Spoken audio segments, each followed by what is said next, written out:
Different varieties of tiffin try பண்ணலான்னு சொல்லி நாம் போன பிளேஸ் தான் இன்றைக்கி அண்ணா நகரில் லொக்கேட் ஆகிருக்க டிஃபன் ஷாஸ்ரா அந்த ஷாப்பு.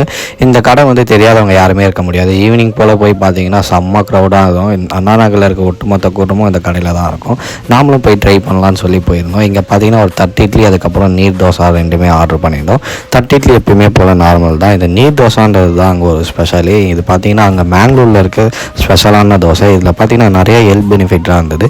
நான் நார்மலாக ஒரு வாய் எடுத்து சாப்பிட்டு பார்த்தேன். கொஞ்சம் இனிப்பாக இருந்தது. தென் அந்த சட்னியில் வச்சு சாப்பிடும்போது டிஃப்ரெண்ட் ஒரு மாதிரி ஃப்ளேவரில் இருந்தது.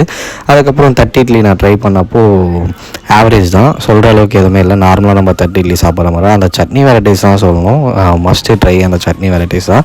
அதுக்கப்புறம் அந்த நீர் தோசாவில் வந்து கூட பார்த்திங்கன்னா தேங்காய் துருவி அதுக்கப்புறம் அந்த வெல்லம் போட்டு கொடுத்துருந்தாங்க. அதுவும் சட்னியும் வச்சு ட்ரை பண்ணி பார்த்துருந்தேன். ஒரு டிஃப்ரெண்ட் டேஸ்ட்டில் இருந்தது. அதுக்கப்புறம் வெறும் அந்த தேங்காய் மட்டும் ட்ரை பண்ணி பார்த்துருந்தேன். டேஸ்ட்டு நல்லாவே இருந்தது. நீங்களும் மறக்காமல் போய் ட்ரை பண்ணி பார்த்துட்டு எப்படி இருக்குன்னு சொல்லுங்கள்.